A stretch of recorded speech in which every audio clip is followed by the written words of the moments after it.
Welcome to Enlightened class. Certain, uncertain. இந்த two words உடைய meanings-அ இன்னைக்கு தெரிஞ்சுக்கிட்டு இதை யூஸ் பண்ணி நாம டெய்லி யூசேஜில் பயன்படுத்துகிற சில சென்டென்சஸை இன்னைக்கு கற்றுக்க போகிறோம். Certain அப்படின்னா உறுதி. எந்த ஒரு விஷயத்தையும் உறுதியாக சொல்லல certain அப்படின்ற வேர்டை யூஸ் பண்ணிக்கலாம். இதுக்கு இன்னொரு இங்கிலீஷ் வேர்டு இருக்குது. அது எல்லாருமே நமக்கு தெரிஞ்ச வேர்டு தான். ஷுவர் அப்படின்னு சொல்லுவோம் இல்லையா? அந்த ஷுவருக்கு ஈக்குவலண்ட்டான வேர்டு தான் certain. இப்போ எக்ஸாம்பிள் சென்டென்ஸ், நான் உறுதியாக இருக்கேன் அப்படின்னு சொல்கிறதுக்கு I am certain. I am certain. ஐனா நான், ஆம்னா இருக்கிறேன் அப்படின்ற அர்த்தம் வரும். சர்டைன்னா உறுதியாக. அதுவே நான் மிகவும் உறுதியாக இருக்கேன் அப்படின்னு சொல்கிறதுக்கு I am so certain. I am so certain அப்படின்னு சொல்லலாம். ஐனா நான், ஆம் இருக்கிறேன், சோ நான் மிகவும் அப்படின்ற அர்த்தம் வரும். சர்டைன்னா உறுதியாக. ஆர் இதுக்கு ஐ எம் குவைட் சர்டைன் அப்படின்ற சென்டென்ஸும் உண்டு. I am quite certain. ஐனா நான், ஆம் இருக்கிறேன், குவைட் அப்படின்றது சோவுக்கு ஈக்குவலண்ட்டான மீனிங் உள்ள ஒரு வேர்டு தான். மிகவும், ரொம்ப அப்படின்ற அர்த்தம் வரும். சர்டைன்னா உறுதியாக. அடுத்த எக்ஸாம்பிள் சென்டென்ஸ், அவ வருவது உறுதி அப்படின்னு சொல்றதுக்கு she is certain to come. she is certain to come. Sheena அவள், இஸ்னா உள்ளது அப்படின்ற அர்த்தம் கொடுக்கும். இப்போ இந்த சென்டென்ஸில் வந்து அவள் வருவது உறுதியாக உள்ளது அப்படின்னு சொல்லலாம் இல்லையா? ஸோ அந்த உள்ளது அப்படின்ற அர்த்தம் கொடுக்கறதுக்காக அந்த இஸ் இருக்கு. சர்டைன் அப்படின்றது உறுதியை குறிக்குது. டு கம் அப்படின்றது வருவது அப்படின்ற அர்த்தம் வரும். இப்போ அதே மாதிரி அதில் நான் ரொம்ப உறுதியாக இருக்கேன், அதில் நான் உறுதியாக இருக்கேன் அப்படின்னு சொல்லுவோம் இல்லையா? ஏதாவது ஒரு விஷயத்தை பற்றி சொல்லல அதில் அப்படின்னு சொல்லிட்டு அது குறித்து சொல்கிறதுக்கு இங்கிலீஷில் I am certain of that. I am certain of that. Aina நான், ஆம் இருக்கிறேன், certain அப்படின்றது உறுதி அப்படின்ற அர்த்தம் தரக்கூடிய ஒரு adjective.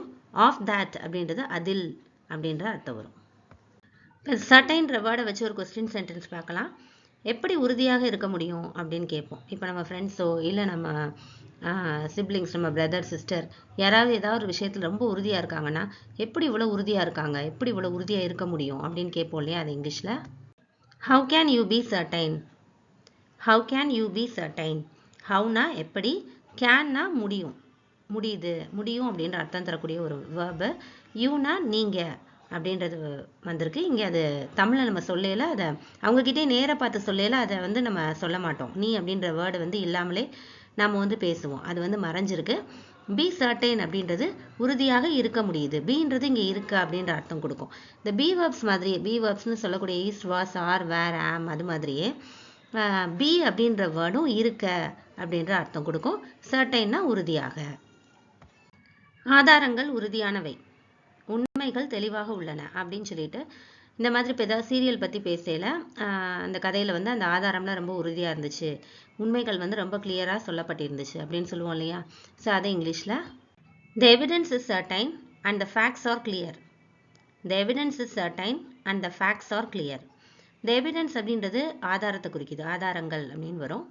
இஸ்னா உள்ளன, certain உறுதியானது, உறுதியானவை, அண்டு த மற்றும் அப்படின்ற அர்த்தம் வரும். இங்கே நம்ம தமிழில் வந்து அது மறைஞ்சிருக்கு. உண்மைகள்னா ஃபேக்ட்ஸ், ஃபேக்ட்ஸ்னா உண்மைகள். ஆர் அதுவும் உள்ளன அப்படின்ற அர்த்தம் கொடுக்குது. கிளியர்ன்றது தெளிவாக அப்படின்னு வரும். நெக்ஸ்ட் அன்சர்டைனா பார்க்கலாம். அன்சர்டைன்னா உறுதி இல்லாதது. சர்டைனுக்கு அப்படியே ஆப்போசிட். உறுதி இல்லாத விஷயத்தை பேசல, நிச்சயமற்ற ஒரு விஷயத்தை பற்றி பேசல அன்சர்டைன் அப்படின்ற வேர்டை வந்து யூஸ் பண்ணிக்கலாம். இப்போ எக்ஸாம்பிள் சென்டென்ஸ் பார்க்கலாம். புறப்படும் நேரம் இன்னும் நிச்சயமற்றதாகவே உள்ளது. எப்போ கிளம்புறோம், இப்போ ஏதோ ஒரு ஃபங்க்ஷன் கிளம்புறோம், எப்போ கிளம்புறோம் அப்படின்றது வந்து நமக்கு இன்னும் தெரியல அப்படின்ற பட்சத்தில் இந்த மாதிரி சொல்லுவோம் இல்லையா? எப்போ புறப்படுறோம் அப்படின்ற விஷயம் வந்து இன்னும் நிச்சயமாக இன்னும் கரெக்டாக தெரியல அப்படின்னு சொல்கிறதுக்கு இங்கிலீஷில் the time of departure is still uncertain. the time of departure is still uncertain. டிபார்ச்சர்னா புறப்படுறது, இப்போ எங்கேயோ வெளியே வந்து புறப்படுறது. the time of departure அப்படின்னா புறப்படும் நேரம். இஸ்னா உள்ளது, ஸ்டில் இன்னும், அன்சர்டைன் நிச்சயமற்றதாக அப்படின்ற அர்த்தம் வரும். அவர் தனது திட்டங்களை பற்றி நிச்சயமற்றவராக இருக்கிறார். இப்போ வந்து நம்ம ஃப்ரெண்டு என்ன படிக்கணும் அப்படின்ற பிளானில் வந்து இன்னும் உறுதியாக இல்லை அப்படின்னு சொல்லிட்டு ஒரு டவுட்ஃபுல்லாகவே இருக்காங்க, இதுவா அதுவா அப்படின்ற ஒரு கன்ஃபியூஷனில் இருக்காங்க அப்படின்னு சொல்கிறதுக்கு இப்படி சொல்லலாம் இல்லையா? அவர் தனது திட்டங்களை பற்றி நிச்சயமற்றவராக இருக்கிறார் அப்படின்னு பேசுவோம். ஸோ அது இங்கிலீஷில் she remains uncertain about her plans. She remains uncertain about her plans. Sheena அவர், ரிமைன்ஸ் அன்சர்டைன் அப்படின்றது நிச்சயமற்றவராக இருக்கிறார் அப்படின்னு வரும். அபவுட்னா பற்றி, ஹர் பிளான்ஸ் அப்படின்றது அவங்களுடைய திட்டங்களை இல்லைன்னா தனது திட்டங்களை அப்படின்னு வரும். அவர்கள் அடுத்து என்ன செய்வதென்று உறுதியில்லாமல் இருக்கின்றனர் அப்படின்னு சொல்றதுக்கு they are uncertain about what to do next. they are uncertain about what to do next. they are uncertain அப்படின்னா அவர்கள் உறுதியில்லாமல் இருக்கின்றனர் அப்படின்ற அர்த்தம் வரும். about எதுல அப்படின்னா what to do next, என்ன to do செய்வதென்று, நெக்ஸ்ட்னா அடுத்து அப்படின்ற அர்த்தம் வரும்.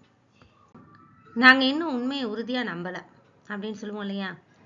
எது உண்மைன்னு இன்னும் கொஞ்சம் டவுட்டாகவே இருக்குது, அது உறுதியாக நம்ப முடியலை அப்படின்னு சொல்லுவோம் இல்லையா? நாங்கள் இன்னும் உறுதியாக நம்பலை உண்மையை அப்படின்னு சொல்கிறதுக்கு we are still uncertain of the truth. we are still uncertain of the truth. we are still uncertain அப்படின்னா நாங்கள் இன்னும் உறுதியில்லாத நிலையில் இருக்கோம். of the truth அப்படின்றது இந்த உண்மையை பற்றி, இந்த உண்மையில் வந்து உறுதி இல்லாமல் இருக்கும் அப்படின்னு வரும்.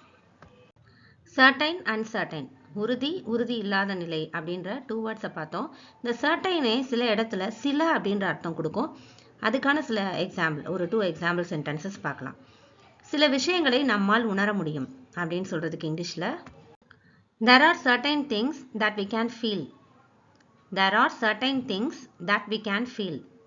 there are certain things அப்படின்னா சில விஷயங்கள், that we can feel அப்படின்றது நம்மால் உணர முடியும் அப்படின்ற அர்த்தம் வரும்.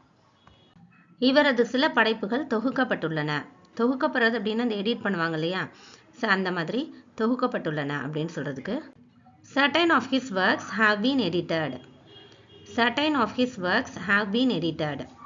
certain of his works அப்படின்னா அவருடைய சில படைப்புகளில் அப்படின்னு வரும். சில வேலைகளில், சில படைப்புகளில் have been edited அப்படின்றது தொகுக்கப்பட்டுள்ளன அப்படின்ற அர்த்தம் வரும். இந்த வீடியோ யூஸ்ஃபுல்லாக இருக்குன்னு ஃபீல் பண்ணிங்கன்னா ஒரு லைக் கொடுங்க. நம்ம சேனலை சப்ஸ்கிரைப் பண்ணி வச்சுக்கோங்க. அண்ட் தேங்க்ஸ் ஃபார் வாட்சிங்.